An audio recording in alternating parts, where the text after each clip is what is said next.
आपण पाहत आहात सत्य बातम्याचं सखोल विश्लेषण रत्नाकर न्यूज.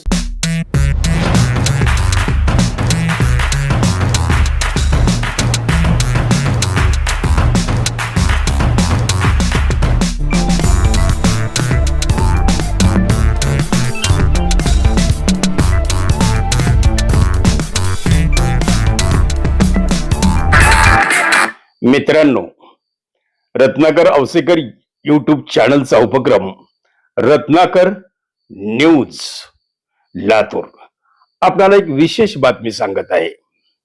मित्रांनो, नीटचा बाजार हा थांबलाच पाहिजे.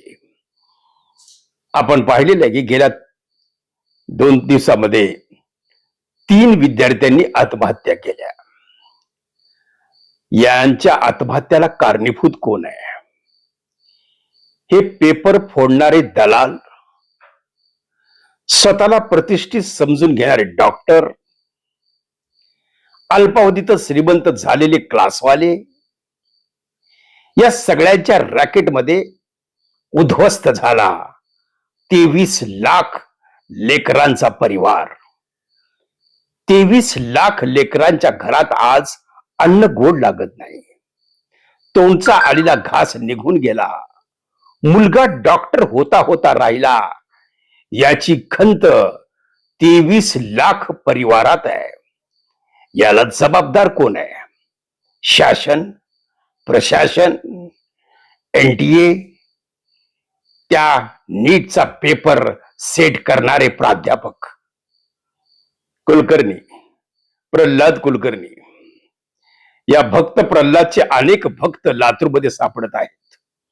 नांदेडमध्ये एक भक्त सापडला, लातूरमध्ये सुद्धा एक भक्त सापडला, आणि तो भक्त आहे लातूरातील एक नामवंत डॉक्टर.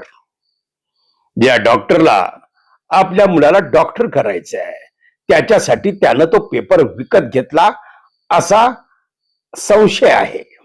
आणि यावरच काल जवळपास 8 तास त्या डॉक्टरची चौकशी झाली. आता याच्यातून काय बाहेर येणार हे तर नक्कीच शॉकिंग आहे. पण या लातूरच्या डॉक्टरी पेशाला काळीमा फासण्याचं काम काही तथाकथित पैसेवाले डॉक्टर करत आहेत. कारण या डॉक्टर लोकांनी करोडो रुपयाच्या बिल्डिंग उभा केलेल्या असतात. बँकांचे कर्ज घेऊन पैसा गुंतवलेला असतो. मग त्यांना वाटतं ज्या पद्धतीनं आपण लोकांना पैसे कमवले त्याच पद्धतीने आपल्या मुलांनी सुद्धा पैसे कमवावे, त्यांनी सुद्धा करोडपती व्हावं, त्यांनी सुद्धा मोठं व्हावं. आणि का होऊ नये? डॉक्टरला वाटतं माझा मुलगा डॉक्टर व्हावं, वकिलाला वाटतं माझा मुलगा वकील व्हावं, इंजिनियरला वाटतं माझा मुलगा इंजिनियर व्हावं. प्रत्येकाला वाटणं हे साहजिक आहे. पण वाम मार्गाने पेपर विकत घेऊन आपल्या मुलाला डॉक्टर करण्याचा अट्टहास लातूरातील एका नामवंत डॉक्टरच्या अंगलट येण्याची दाट शक्यता निर्माण झाली आहे. आणि लवकरच त्याचं सुद्धा नाव आता जाहीर होण्याची शक्यता आहे. मित्रांनो, आज संपूर्ण लातूर शहरच नव्हे, लातूर जिल्हाच नव्हे, मराठवाडाच नव्हे, महाराष्ट्रच नव्हे, तर देशामध्ये सर्वात जास्त लातूर पॅटर्नची बदनामी करणारे हे प्राध्यापक महाशय मूळ बीडचे. त्याचं नाव आहे PV कुलकर्णी, म्हणजे प्रल्हाद कुलकर्णी. भक्त प्रल्हाद खूप आहेत. या भक्त प्रल्हादचे अनेक भक्त आता नांदेडमध्ये सापडलेले आहेत. ज्या कदम नावाच्या परिवारानं 5 लाख रुपयाला पेपर विकत घेऊन आपल्या मुलीला डॉक्टर करण्याचं स्वप्न बाळगलं, आणि तेथीलच एका वर्कशॉप परिवारातल्या क्लासवाल्यानं त्या मुलीचा फोटो आणि जाहीरपणे सांगून टाकलं की ही आमची टॉपर आहे, आणि तिची जाहिरात सुरू केली. आणि पैकीच्या पैकी गुण मिळाल्याचा दावा त्या क्लासवाल्यानं सुरू केला. तोच दावा त्याच्या अंगलट आला.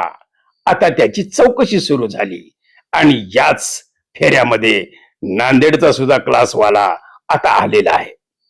मित्रांनो, दुसरी घडामोड जे सातत्यानं नाव लातूरमध्ये गाजत आहे, सरांचं काय झालं, म्हणजेच प्राध्यापक शिवराज मोटेगावकर, RCCचे संचालक. काल त्यांची सुद्धा अनेक ठिकाणी पुन्हा एकदा चौकशी झाली आणि आता माहिती अशी मिळते आहे की मोठेगावकरांची चौकशी आता पुण्यात समोरासमोर होण्याची शक्यता आहे. यामधून काय होणार? खरंच शिवराज मोठेगावकर हे दोषी आहेत का? खरंच लातूरचा डॉक्टर दोषी आहे का? खरंच हा प्रल्हाद कुलकर्णी दोषी आहे का? खरंच ही मनीषा मांढरे दोषी आहे का? आणि खरंच ही मनीषा वाघमारे दोषी आहे का? दोन मनीषांची जी मनीषा होती करोडपती होण्याची, ती आता धुळीस मिळालेली आहे आणि याला कारणीभूत ठरलेले आहेत काही उत्स्फूर्त विद्यार्थी, ज्या विद्यार्थ्यांनी पैसे कमवण्याच्या नादामध्ये हा पेपर विकण्याचं काम केलं, ज्या पेपरची किंमत 5 लाख ते 20 लाखापर्यंत गेली. अनेकांना हा पेपर विकण्यात आला आणि आज 23 लाख विद्यार्थ्यांचं भविष्य अंधारात गेलं. त्याला जबाबदार कोण आहे? म्हणूनच आता वारंवार टीका होती आहे राज्य सरकारवर, केंद्र सरकारवर, आरोग्य मंत्र्यांवर. त्यामुळं आता शिक्षण मंत्र्यावर सुद्धा टीका होती आहे. त्यामुळंच आता यापुढे काय होतं? खरंच लातूरच्या डॉक्टरचं नाव ओपन होतं? खरंच लातूरचा जो वादग्रस्त सध्या विषय आहे म्हणजेच डॉक्टर, जे डॉक्टर स्वतःला प्रतिष्ठित म्हणून घेतात, जे डॉक्टर अनेक राजकारणाशी संबंधित आहेत, जे डॉक्टर पैसेवाले आहेत, ज्या डॉक्टरांनी प्रचंड माया कमवलेली आहे, त्या डॉक्टरांना आपल्या मुलांसाठी पेपर विकत घ्यायची दुर्बुद्धी सुचली आणि त्याच्यातूनच हे डॉक्टर आता रडारवर आलेले आहेत. त्यामुळं अजून किती किती लोक यात येणार, अजून कोणत्या कोणत्या शहरातून क्लासेसचं नाव बाहेर येणार, हे आता लवकरच आपल्याला समजणार आहे.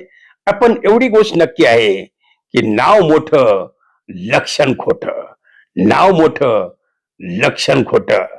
आणि हा कुलकर्णी तर काय विचारूच नका तुम्ही, कारण या कुलकर्णी या संपूर्ण पेपरचं सेटिंग करून याच्यामधून प्रमुख 3 संशयित आरोपी म्हणजेच पी.व्ही. कुलकर्णी, मनीषा मांढरे आणि मनीषा वाघमारे, तर आता हे तिघांनी मिळून रचलेलं हे कुभांड आणि यांच्याच चक्रमध्ये, यांच्याच फेऱ्यामध्ये कोण कोण अडकलं, कुणी कुणी मॉक टेस्टच्या माध्यमातून पैकीच्या पैकी गुण मिळवण्याच्या उद्देशानं आपल्याच क्लासचा मुलगा पहिला यावा या हेतूनं आणि आपल्या क्लासचं नाव वाढून अजून पैसे कमवावे याच हेतूनं पेपर लीक केला, मॉक टेस्ट झाली आणि याच्यातूनच घडलं हे सर्व पुढील फार मोठं कांड म्हणजेच नीट परीक्षा.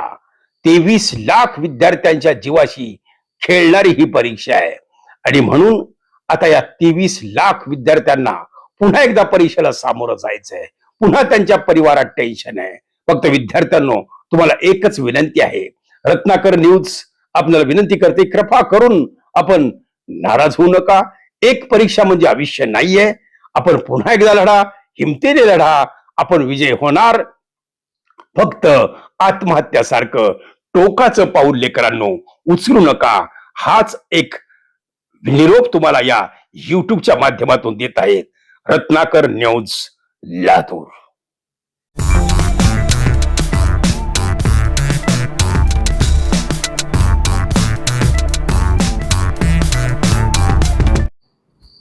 आपण पाहत आहात सत्य बातम्याचं सखोल विश्लेषण रत्नाकर न्यूज.